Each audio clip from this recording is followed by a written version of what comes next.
Gucci Mane finally addresses the backlash. After Pooh Shiesty's arrest, rappers screamed "rat." Now Gucci responds to the rumors, the disrespect, and what really happened. But how did we even get here? You know, Radric Delantic Davis did not become Gucci Mane overnight. He built himself brick by brick out of the East Atlanta neighborhood of Zone 6, in a city where the margin between the streets and a record deal was razor thin, and the cost of crossing to the wrong side of that line could be permanent. Pac Davis comes from the same Macon neighborhood. Get so many death threats, it's getting normal to me. He started rapping in the early 2000s, released his debut studio album Trap House in 2005, and became one of the architects of the sound that the entire world would eventually call trap music, a genre that has since generated billions of dollars, produced dozens of superstars, and defined the dominant aesthetic of mainstream hip-hop for the better part of 2 decades. Is it hard to be fresh if you don't have money, or can you still pull it off? See, when I ain't had no money, I still had sauce. See, if you don't got no sauce, then you're lost. From nothing to 1017, Gucci was not one of many. He was, in the truest sense, the origin point. But the road was never clean. Davis co-wrote an autobiography in 2017 detailing his journey from Atlanta drug dealer to rap star before his eventual downfall in 2014, when he was sentenced to over 3 years in federal prison. He served that time and came out transformed, or at least that was the story he told. Once released, Davis wrote that he was a changed man and sober from drugs.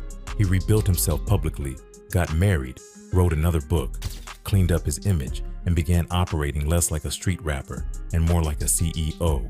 I don't know, like somebody, my engineer suggested it, you know, when I was away, and then it was just something like, I guess, to kill time. Just a stressful. You in prison, you don't got nothing but time, you know what I'm saying? I just reflect on my life. And that shift mattered because it meant that when the next chapter of his story arrived, the world was already watching a different version of Gucci Mane, a businessman, a label head. It's Waptober, y'all already know what's going on. I got a whole bunch of things coming up in this Waptober. But listen, I got a new book coming out called Episodes. So anybody who got family members or they self is dealing with mental health issues, you need to get this book. This talks about my struggles through my adult life with mental health. A man who wore suits to court dates rather than being dragged there in handcuffs. 1017 Records had existed for years before it became a talent factory. But the label hit a new gear in 2020 when Gucci began signing a fresh wave of Southern artists.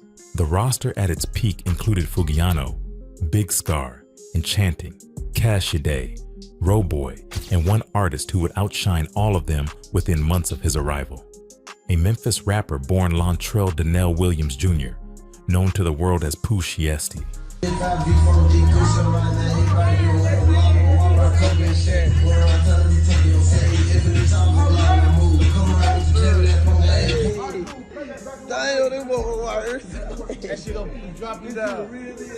After releasing a few singles of his own, including Shiesty's Summer, At It Again, and Day One, Shiesty's rise caught the attention of Gucci Mane, who later signed him to his record label. In a joint venture, he signed with his distributor, Atlantic Records, in April 2020. You can do whatever you want to do. Put your foot on their neck, you understand me? Take your shoestrings and tie their lips up. The deal was not just a cosign. It was Gucci putting his full institutional weight behind a Memphis kid who hadn't yet released a project. A bet that the craftiness of Shiesty's pen and the cold Memphis energy he carried would translate to something large enough to justify the investment. It translated almost immediately. The Memphis star struck gold quickly, vaulting into the top 20 of the Billboard Hot 100 of the same year with his hit single Back in Blood, which peaked at number 13 and earned Shiesty instant acclaim, as he was named a XXL Freshman and Billboard Hip Hop Rookie of the Month. For context, landing a top 20 single within months of signing a record deal is not normal. It is the kind of thing that happens once in a label cycle if a boss is lucky. Gucci had just watched his newest artist do it in his debut season. Shiesty and Mane teamed up for their first collaboration. Still remember. In disguise, the runs at an all-time high. Just by the watches I buy and the jets that I fly like I'm up, like I'm stuck in the sky. I came up robbed and starved in some belly apartments, caught the motto with some pennies. The duo's chemistry portrayed a passing of the torch moment, as Guwap seemed confident in Pooh's superstar potential and ability to serve as an anchor for 1017. On the track, Shiesty rapped about the relationship directly, describing the link-up as something he had been waiting on, calling it his blessing, framing Gucci as the man who came and got him. The feeling was mutual, and for a short window in 2020 and into early 2021, the Pooh Shiesty axis looked like one of the strongest mentor-protege alignments in Southern rap since the days when Jeezy and T.I. were running Atlanta in opposite directions. Shiesty's debut mixtape, Shiesty Season, released in February 2021, debuted number 4 on the Billboard 200 with 62,000 album equivalent units, cementing him not just as a buzzing artist, but as a bona fide commercial draw. He was the kind of artist labels spend years searching for and rarely find, and Gucci Mane had found him, developed him, and given him the platform to launch. That was the foundation. That was what made everything that happened afterward feel so much more complicated. 3 years gone and a contract that wouldn't die. When Pooh Shiesty walked out of federal prison on October 6, 2025, the rap world stopped and took notice. He had been sentenced to 5 years in prison on firearms conspiracy charges in June 2021, but was released early in late 2025 after serving just 3 years of a 63-month sentence.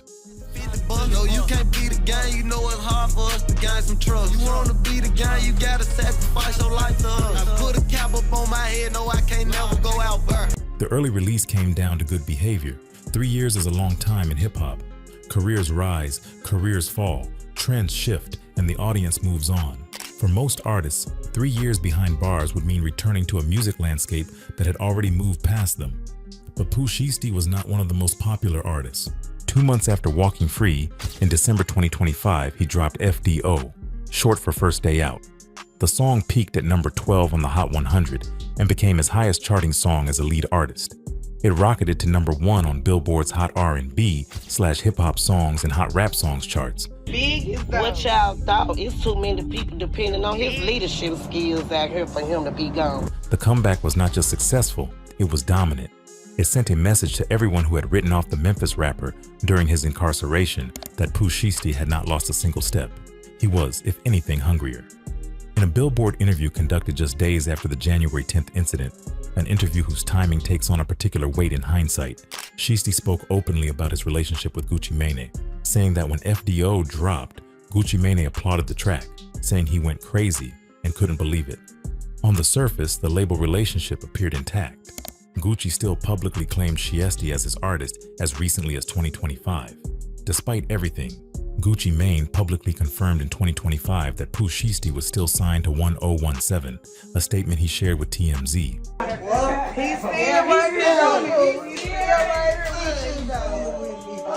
But beneath the public posture, something was clearly not right. The tension had a specific shape. In the early days of 2026, Shiesty was apparently offered a record deal by Yo Gotti and his CMG Records. That offer was not a small thing. Yo Gotti's CMG label is one of the most dominant operations in Southern rap, home to Moneybagg Yo, 42 Doug, and a roster of Memphis artists who have each built serious commercial careers under Gotti's umbrella. Wow. You know what I'm saying? Like, I don't make a decision. I don't accept nothing that don't align with my principles and morals. And I think that's how I got here, because I'd rather lose something. For Shiesty, a Memphis native himself, the prospect of moving to CMG would have represented a homecoming of sorts, a chance to align with a label that was culturally closer to where he came from. Making matters more complicated is that Gotti and Gucci have had a strained relationship going back years. So when Shiesty started showing interest in CMG, he was not simply shopping for a better deal. He was walking directly into a dynamic loaded with existing friction between two heavyweights who had never truly resolved whatever bad blood existed between them. The key question, the one that sits at the center of everything that followed, is what happened when Pooh Shiesty tried to get out of his 2017 contract. Whether Gucci was unwilling to release him, whether the terms of an exit were too costly, whether the conversation ever happened in good faith at all, none of that has been fully established in any public record. What the federal complaint establishes is only the endpoint, and that by January 10th, 2026, the situation had escalated to the point where Shiesty apparently decided that a negotiated exit was not possible, and what he allegedly chose instead would define the rest of the year. Like I told you, I don't fault it. I'm who I am, end of the day. I'm gonna play the game how the game supposed to be played. What happened at Luminous Studios? January 10th, 2026 was a Saturday. Gucci Mane flew into Dallas that afternoon with 2 associates and 2 security guards for what he understood to be a business meeting to discuss Shiesty's contract situation. Prosecutors say the group orchestrated a violent ambush on January 10th after luring victims to Texas under the guise of a business meeting. The studio was Luminous Studios, located on Dallas Parkway in the far north of the city. The setup, according to federal investigators, had been meticulously planned. Pooh Shiesty's father helped arrange the meeting and even visited a Staples store hours earlier, where investigators believe contract documents used in the alleged extortion were printed. Surveillance footage captured Williams Sr. walking into that Staples in Frisco, Texas at 1:59 p.m. and heading directly to the copy machines. The paperwork his son would allegedly use to demand Gucci's signature at gunpoint just hours later was, according to investigators, printed there, in a suburban office supply store in broad daylight. When Gucci and his team arrived and settled into the studio's control room, reportedly watching a football game while waiting for the meeting to begin, Shiesty was already there with a crew of 9 people total who had traveled from Memphis. On January 10th, Pooh Shiesty, his father, and another artist met with Gucci Mane at a music studio in Dallas, where an argument transpired, resulting in the 26-year-old rapper telling the artist to bring him his bag. What happened next is described in the federal complaint with a level of operational detail that leaves little ambiguity about what prosecutors believe occurred. Pooh Shiesty then pulled what appeared to be a black AK-style pistol from the bag and pointed it at Gucci Mane, demanding that he sign the papers to release him from his contract. According to the same complaint, Big 30 retrieved the bag containing the AK-style pistol for Williams Jr., then used a phone to record as Davis was ordered to sign paperwork terminating the contract. The detail that made the story feel almost cinematic was this: Shiesty was wearing an ankle monitor the entire time. He had been released from prison just 3 months earlier and was still on home confinement with strict conditions that prohibited him from possessing a weapon or being anywhere near one. While inside the studio, Williams allegedly learned on a phone call that his case manager had not permitted him to be out and had to return home immediately. Mane offered to reschedule, but Williams allegedly asked to speak to him in an attached recording room. That is the moment investigators say the situation turned. Rather than leave, he escalated. Once the armed confrontation was underway, the alleged violence extended beyond the private room. Authorities say Big 30 helped block the studio door, preventing victims from escaping while armed suspects carried out the robbery. During the afternoon meeting, Williams Jr. and 8 men who allegedly traveled with him from Memphis brandished firearms and robbed victims of Rolex watches, jewelry, cash, a Louis Vuitton bag, and a wallet fitted with an Apple AirTag. One victim was choked to near unconsciousness. At some point during the ordeal, the victims believed they were about to be killed, according to the complaint, before being ordered out of the studio. The getaway was not quiet either. The group fled the scene in multiple vehicles, including a Dodge Charger Hellcat, a Dodge Ram truck, and a rented Buick Enclave. Cell phone records, surveillance footage, and license plate reader data showed several suspects traveled together from Memphis to Dallas in the days leading up to the incident and stayed overnight at a Dallas hotel after the robbery. And then, in a detail that federal investigators would later cite as one of the more significant pieces of evidence against the group, in the hours and days after the incident, several suspects posted photos and videos on social media displaying large amounts of cash and jewelry believed to be stolen during the robbery. The ankle monitor data placed Shiesty at the scene. The fingerprints on red plastic cups inside the studio tied multiple defendants to the room. The digital trail was, by the time the FBI assembled it, extensive. Cell phone records, license plate readers, Greyhound bus tickets, hotel surveillance, and studio footage all tied the group to the scene. The FBI spent 3 months building that case before making a single arrest. On April 1st, 2026, FBI agents executed a federal search and arrest warrant at the Williams family home in Cordova, Tennessee, a Memphis suburb, with flashbangs, evidence bags, and a heavy law enforcement presence that neighbors described as something out of a television show. 8 of the 9 defendants were arrested that same day across Dallas, Memphis, Nashville, and Atlanta.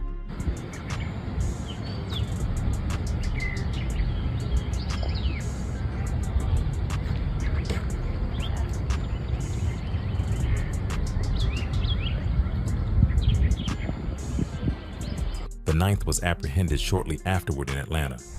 U.S. Magistrate Judge Renee Harris Tolliver found that the weight of the evidence against you was strong and ordered Shiesty held without bond.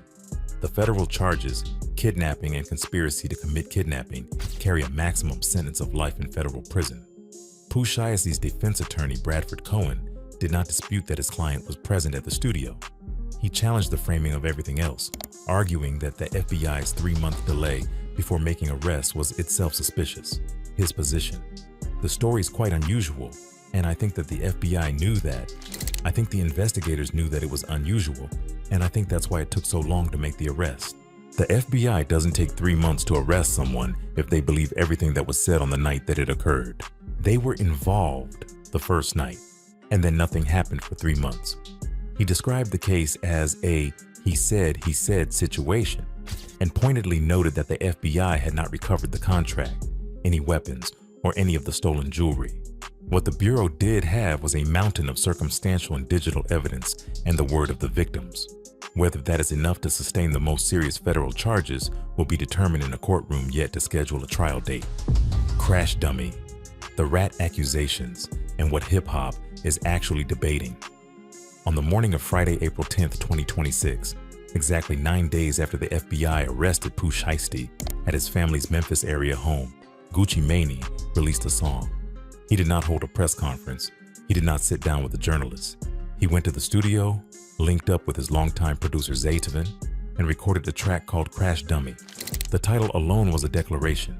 I feel the best I ever felt, you know what I'm saying? Like, everything worked out for me. Yeah. To be honest, like, I can't even describe. Like, yesterday I did a book signing in Miami, right? A crash dummy is not someone who gets taken advantage of accidentally. It is someone used deliberately and disposably to absorb an impact designed for someone else. Gucci was not framing himself as a victim. He was framing his former artist as a fool who had gambled everything and lost in the most self-defeating way imaginable. The lyrics did not name Pooh Shiesty directly, but no one needed a decoder ring. Gucci narrated the January 10th incident from inside the room, rapping. I thought it was a business meeting, but it was a setup. I walk in the room, you can feel the pressure building. Nigga dapped me up the whole time they plotting against me. He drew a parallel to one of the most infamous contract disputes in rap history, comparing the situation to Suge Knight forcing Eazy-E to release Dr. Dre from Ruthless Records in 1991, rapping, a nigga set up the play, like Suge Knight did with Dre. But I ain't Eazy-E, nigga, and this thing back in the day. He closed with what became the most quoted line of the entire cycle. I done been betrayed, now my heart turned cold. Not a threat, not a boast, a eulogy for a relationship that had once looked like one of the strongest mentor-protege alliances in Southern rap. The internet did not receive Crash Dummy as a diss track. It received it as a witness statement. The top comment on the YouTube upload said it plainly. This is the hardest witness statement out right now. Because in telling his story on record, Gucci had confirmed what the federal complaint had already suggested, that he had cooperated with law enforcement, given a statement to Dallas police, and identified his attackers. The DOJ filing alleged that Gucci, referred to throughout as RD, identified Pooh Shiesty and Big 30 through their Instagram handles and described Williams Jr. as wearing a black Nike Shiesty mask, a black hooded shirt, and black pants during the offense. That level of detail was enough for the internet to conclude that Gucci had not simply reported a crime. He had actively assisted a federal investigation that resulted in 9 people facing potential life sentences. The reactions came fast. 50 Cent took to Instagram with a since deleted post reading, "Damn it, man, I thought you was smoking on Pookie Lock. Stay tuned for the next episode of Only in Atlanta."